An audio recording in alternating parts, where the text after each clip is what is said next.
Hello again, everyone. My name is Anthony Wilson. Welcome back to Magic Talk. Today I'm going to be discussing the Mono Black Vampires deck. It's a deck we don't see too much of. I haven't seen too much of it lately anyway. I had a lot of friends that played it back in the day, and they just don't seem to be running it anymore. And people in my area really aren't playing vampires. But it has top 8'd a couple of different places recently, in Nationals and some other places. So I thought we'd take a look at some of the decks, some of the vampires lists that have top 8'd recently. Here we have, this is a pretty standard build. This is kind of what it looks like right here, in a nutshell.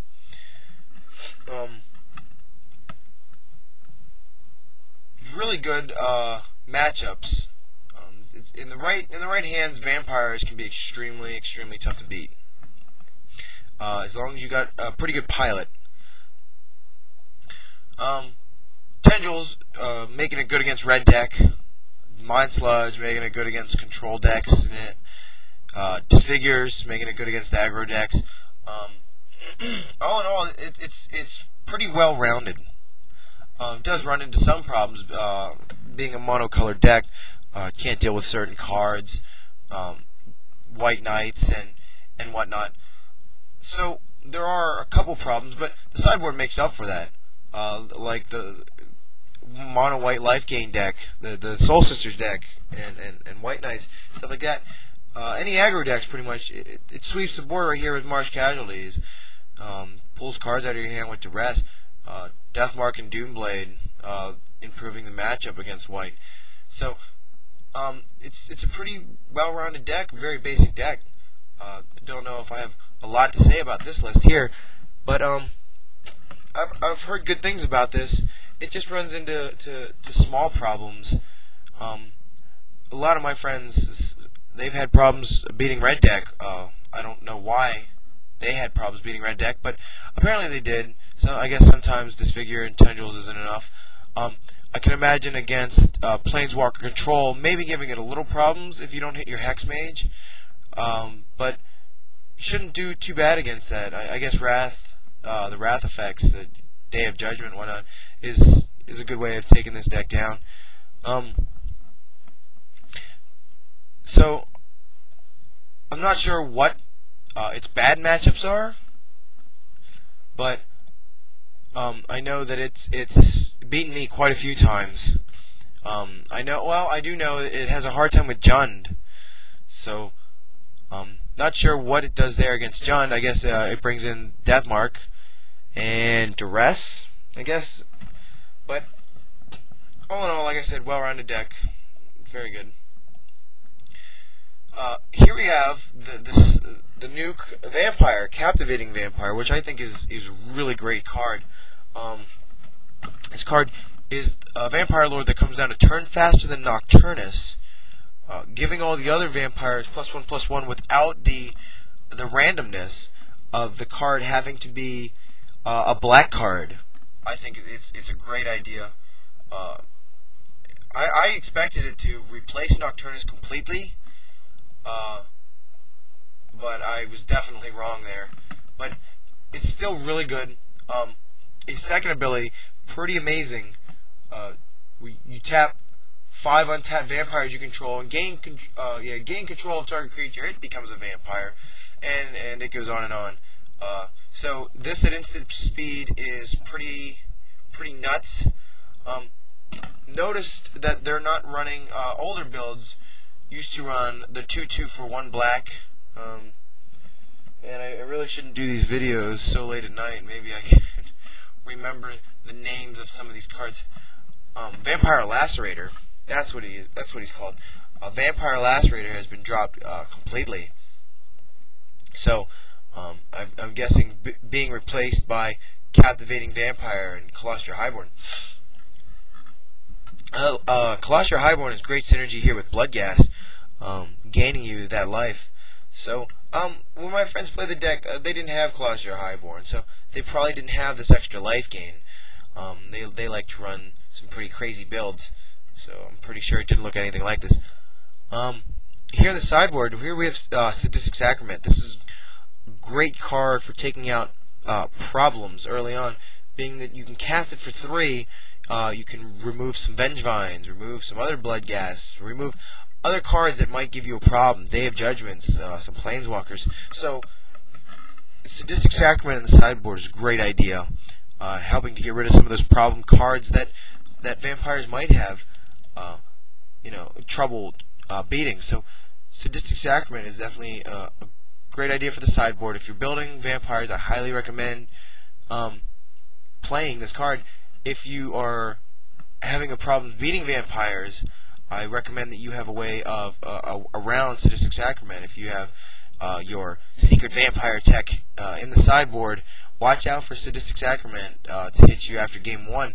I can see this getting boarded in almost every time in game 2, and going after the problem cards immediately before they have a chance to make an impact on the game. So, Sadistic Sacrament, watch out for that. Here, pretty similar build. In fact, changing a couple numbers. Main decking a little different spell suit here than the last one. Here we had Disfigure, Tendrils, Mind Sludge, Sign in Blood. Here, slightly different. Urge to Feed. Great removal spell, replacing the Tendrils Disfigure spot. So, pretty good there. Consuming Vapors, love this card. I think it goes great in this deck.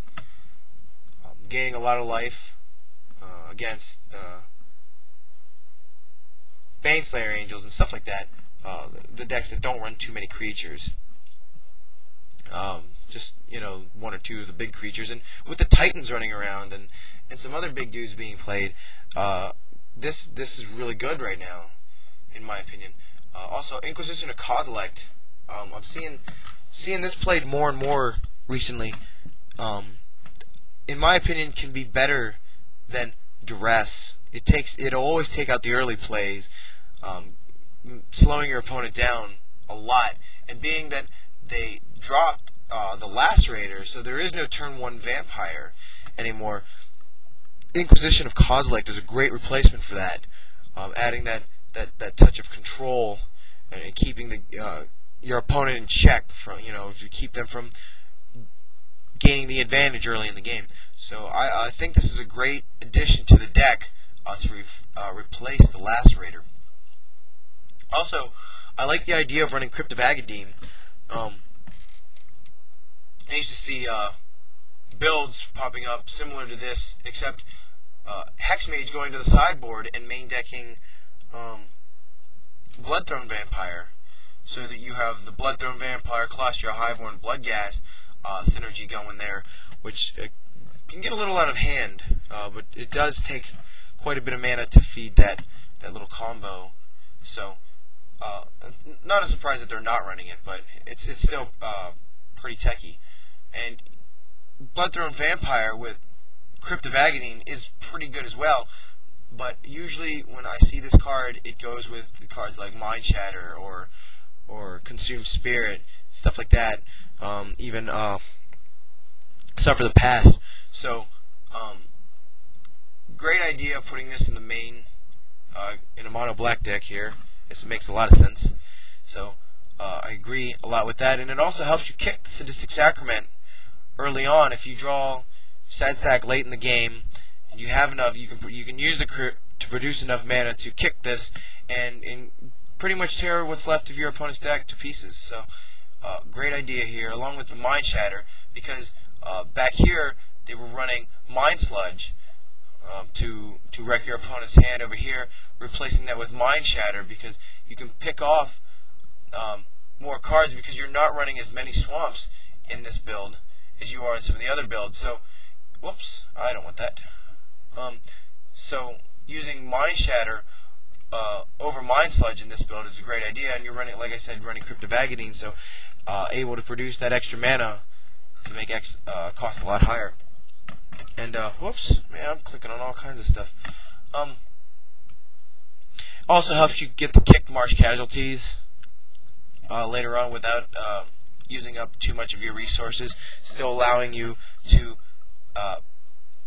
pay a lot for the Colostria Highborn ability here. So if your opponent were to Day of Judgment or any kind of device to sweep your board, you could Cryptovagadine and get a lot of Kalashtra Highborn